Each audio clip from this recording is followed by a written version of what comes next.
we are back for another great episode of our Penny for Progress podcast. That would make me Erica Williams because I've been podcasting and talking to lots of great folks from in and around Sumter. Today, I have the fortune to speak with Mr. Kyle Kelly. Kyle, tell us a little bit about who you are and why you know all about the penny.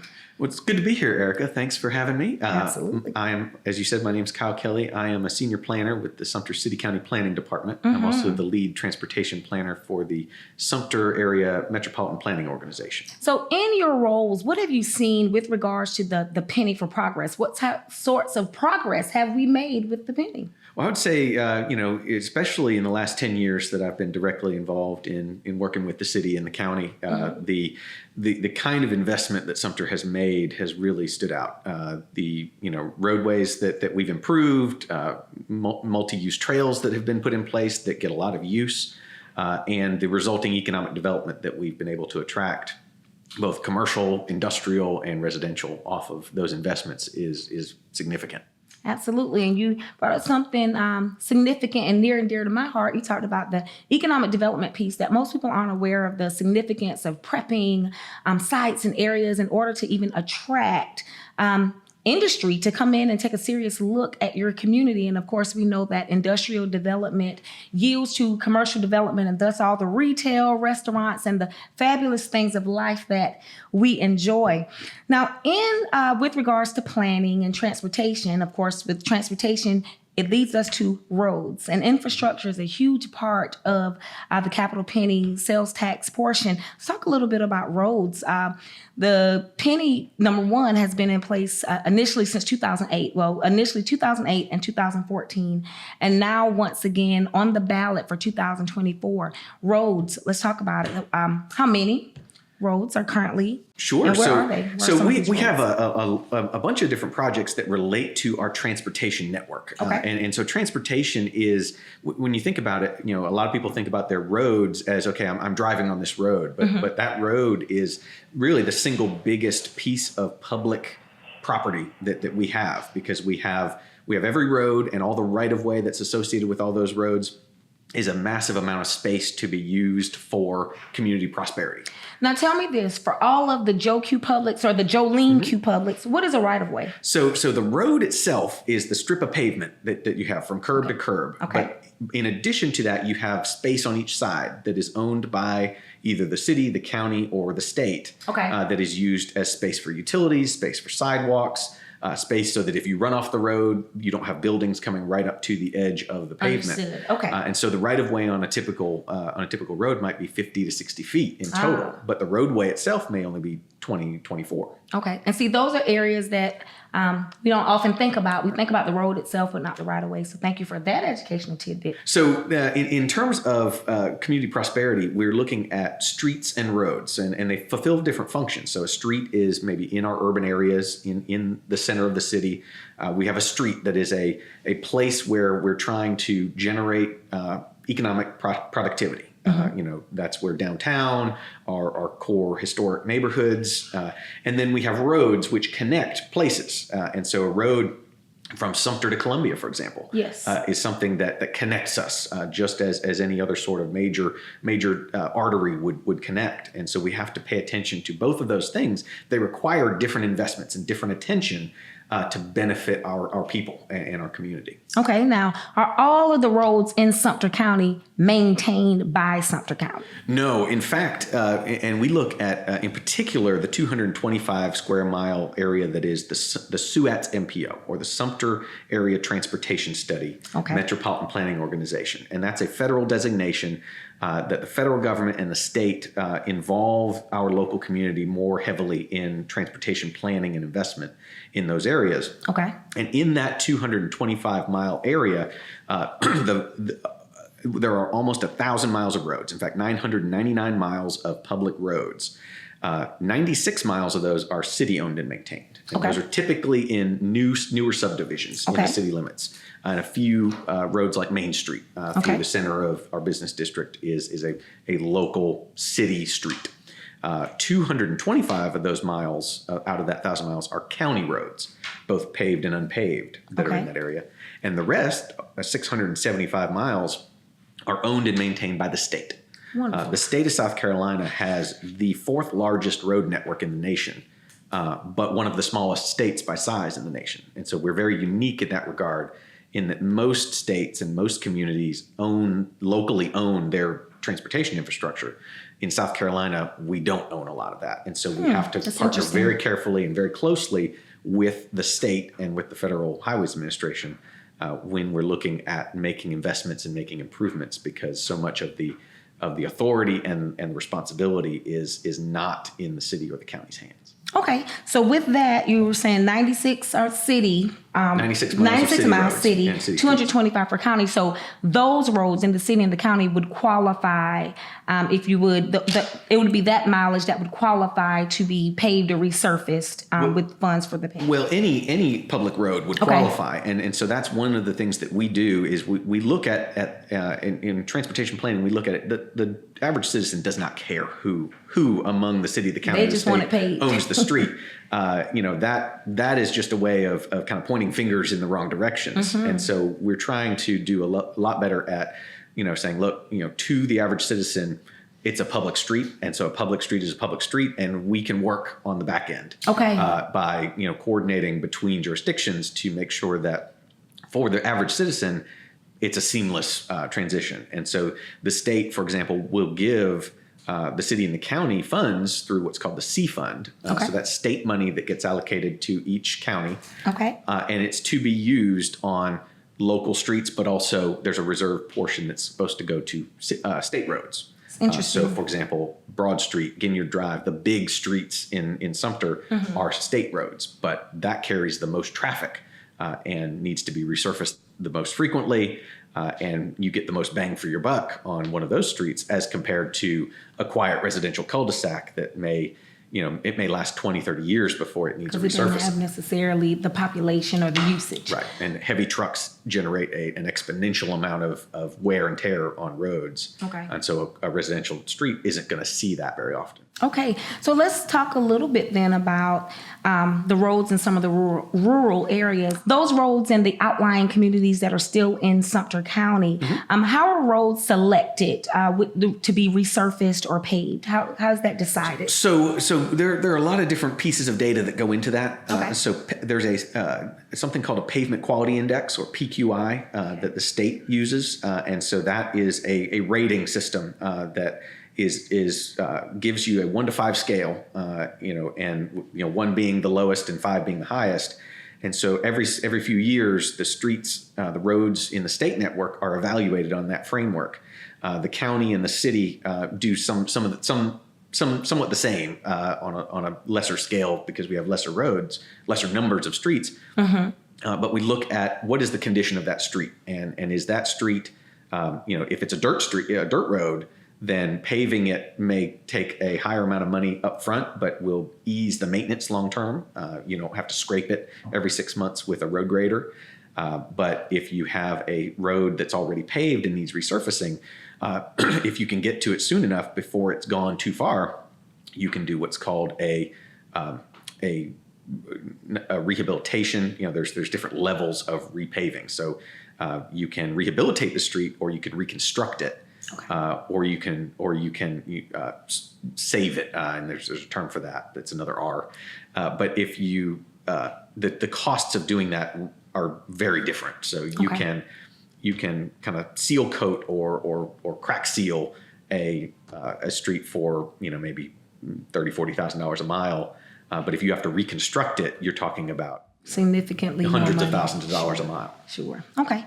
Well, that's it's very interesting, and thank you for sharing that. So what about to the rural resident who may be listening and they're like, well, my road isn't listed, and I know that whenever there's a washout, then I'm stuck either at home, or if I happen to be at the grocery store and it's a washout, then I have challenges of getting back home, and my road is not on this list. What does it mean for them? So it's a continual challenge because we have a lot of streets and a lot of roads in our network that are publicly owned and maintained, and the resources to deal with that are not infinite. And so the Penny for Progress program is one way that we can bring more funding to bear to account for that.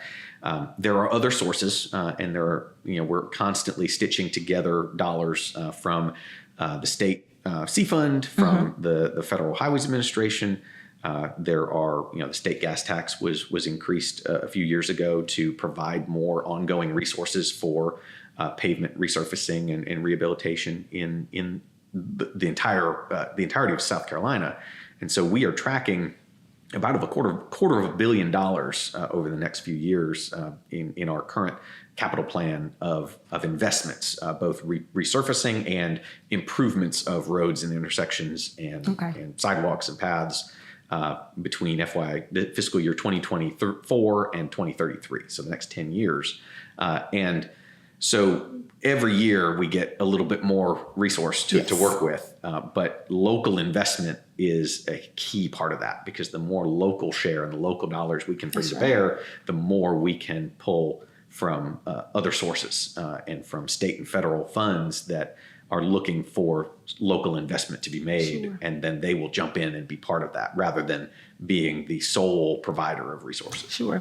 Now I hear the big word I, investment, the big I word I was going to say, and each person that I've had an opportunity to speak with, they talk about the significance and importance of investing in the community that you live. What does that say when we can take this opportunity to invest in ourselves and invest in our community? Well, it's, in one sense, there are sources of funding and technical assistance that we can't even ask for if we don't bring something to the table. That's right. There are a lot of what they call discretionary grants, which are dollars that are available from the federal government that require usually a minimum 20% or 50% match. And if we don't have those dollars to commit, we can't even put in an application. Okay. And so there's that piece of it, that if we don't bring something to the table, we can't even be in the room. And then, of course, there are other situations where us providing more of a local commitment leads to a stronger relationship and a better chance at a more effective project, because you have true partnership happening. Sure. Now, of course, that is the perfect segue when you're talking about matching funds to jump into the Connect 378 project. And I know that's something that is largely to your heart and you've been working on. Please tell us about the Connect 378 project and what that would mean for this community. Sure. So it has been on the radar for quite a number of years, and that being that the US 378-76 bypass, which is also called the Robert Graham Freeway, is a interstate-like road, or very close to that, that is four lanes divided, that runs across the northern edge of the city of Sumter, from the Chick-fil-A to McLaughlin Ford. There you go. And so that road was built in the 50s. It was one of the earliest kind of bypasses around a downtown in South Carolina, at a time in which the goal was to move traffic around the community rather than letting it come through at a slow speed.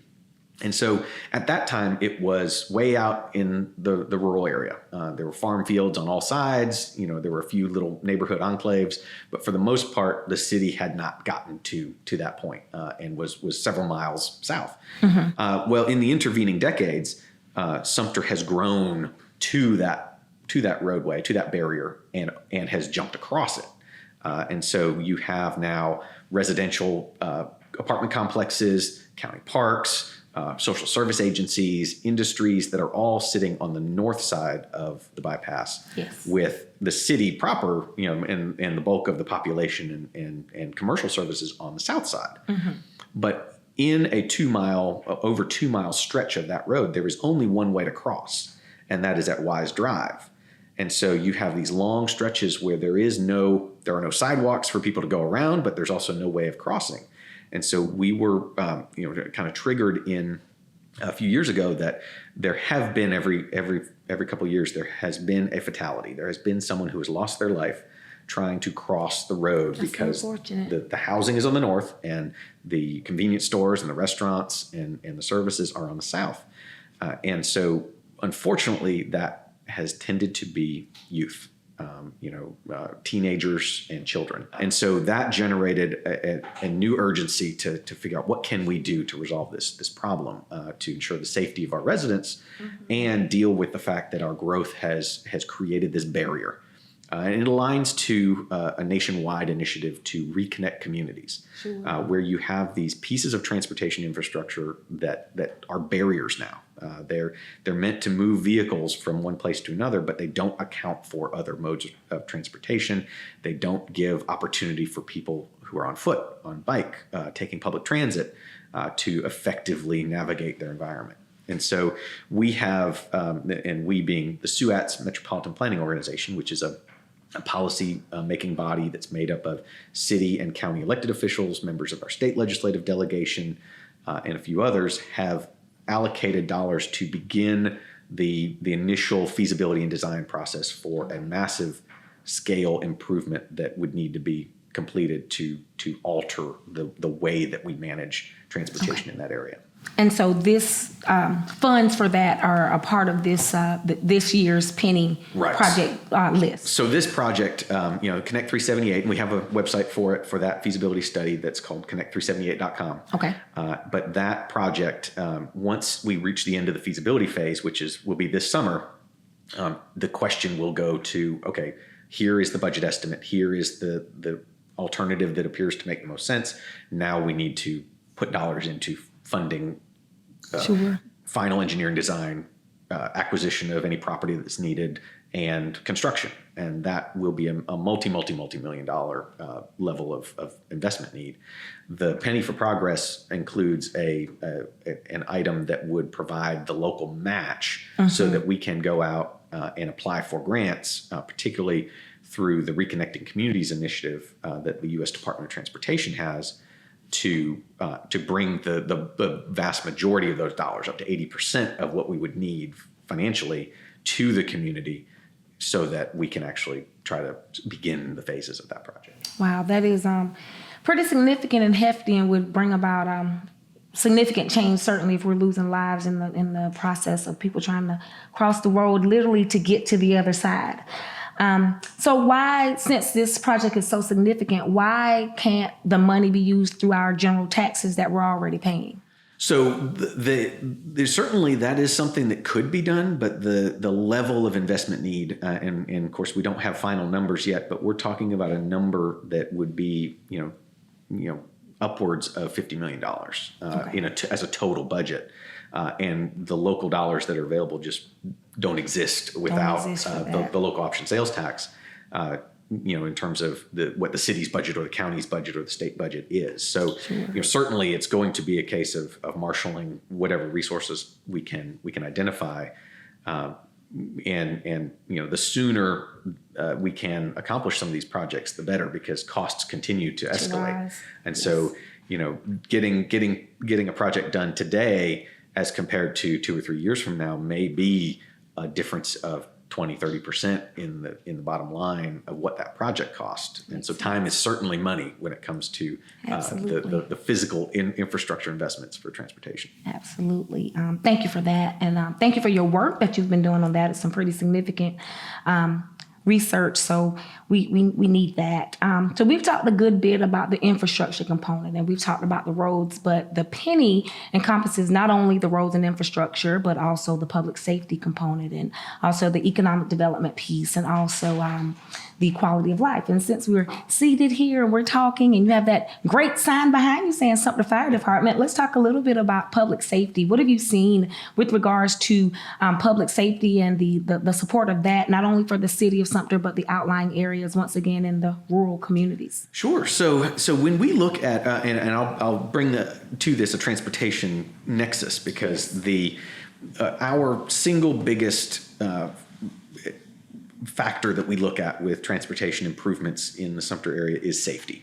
That is the metric that we can have an impact on. There are dozens of people who lose their lives on Sumter's roads each year.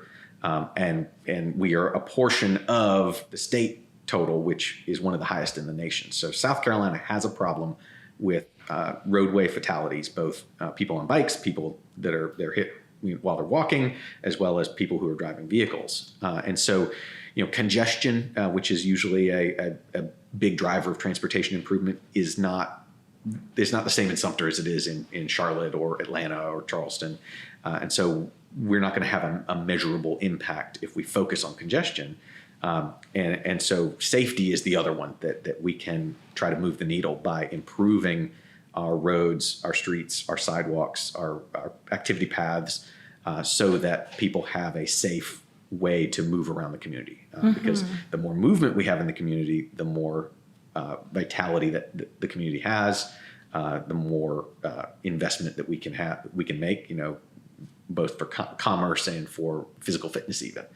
And so if we can make it that much safer and protect people's livelihoods and lives with the investments that we make in new sidewalks, in paving of streets, in maintaining the infrastructure we have, then we will have achieved progress.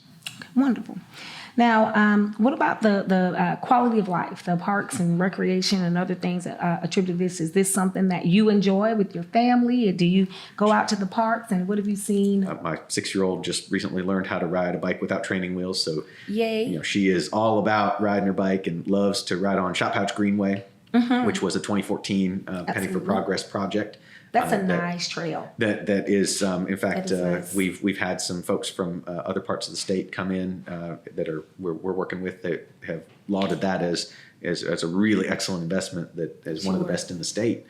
That's the closest that I get to nature. That's the closest I'm going to get. Yeah, right but it's right there. Yeah. But it is right there for you. And so continuing to improve that is one of our priorities, and there are several other places like that we want to bring that same approach, that same safe place for young children to ride their bikes, or for mothers and fathers to walk their babies, or grandparents to get their walk in. Connecting our parks and playgrounds with those greenways and those linear parks is a big quality of life enhancement. Absolutely. And it goes back to the health and wellness and thus the safety. So everything connects, right? We need it all in order to make sure that Sumter remains competitive as we're trying to recruit, which goes back to the economic development portion as well. So if you had one message that you wanted to share with regards to just talking about the significance overall of the Penny for Progress, what would that be? Well, I think that the Penny projects that have been implemented have had a big impact on Sumter, and certainly as a part of the resource pool that's available to keep Sumter, and keep Team Sumter able to bring those needed improvements to bear. It's certainly a big piece of the equation. In our SUATS has a long-range transportation plan, what we call an LRTP. It looks at 2050 as a horizon year, and there is a much greater amount of need than there is resource. Sure. And so we're measuring the need for maintenance and improvement on our roadway system in the billions, and the amount of dollars, even assuming that the community is willing to reauthorize the Penny for Progress each cycle, is still not going to bring down that need completely. And so it's going to continue to be an effort to make that happen. But we certainly want to see any resources that we can bring to bear to meet those needs. So what happens if the penny is not passed? So how does that impact our community? What happens? So we would certainly need to readjust our expectations of what can be achieved. Okay. And the available resources will always dictate what kinds of improvements can be made. And so just as with the way that the state highway department manages its projects, there would be a number of things that would have to be put on the back burner or deferred until a later point, and a lot of needs that we would have to wait in order to have the resources to meet. Sure. Now, there's a lot of buzz about what happens when people from other communities, because they share in the responsibility. And we've heard lots of different numbers. Some people say 25% by non-residents. Some say 40. Just looking at it anecdotally, if you're thinking about the gas stations that are on I-95, the vast bulk of travel on I-95 is folks that are passing through the small portion of Sumter County that's in I-95. That's right. So every tank of gas that someone fills up there would Pennies. Contribute to the Penny for Progress initiative if it did pass in the referendum, and that certainly is something that is just one example of the kind of external, spending that you might see be part of the equation. All right. Well, thank you again. We appreciate you so much for coming in, taking the time and giving us some facts, setting the record straight. So we're looking forward to just continuing pushing and educating on those in the community. And once again, can you give us that 378, specifically about the 378, give us that website again. Sure. And so the 378 project is called connect378.com. Okay. We tried to make it as simple as possible. And there are certainly a lot of other resources. If anyone's interested in our transportation programs, projects, and initiatives, sumtersc.gov/planning. Okay. /SUATs. Okay. So you can go to just the planning department's website and see the SUATs Transportation District, or you can go straight to it. But we have a long range transportation plan. There's a capital plan. There's links to all the active projects that are underway. Wonderful. It certainly is, all of the information is out there for folks to see, and we invite, anyone with questions to reach out. All right, wonderful. And just for kicks, for those who want to know outside of the transportation piece and infrastructure, for general penny information, it is pennyforprogress.com, and that is penny, FOR, progress.com. So thank you again, Kyle, for coming by and chatting with me. My pleasure. Thank you.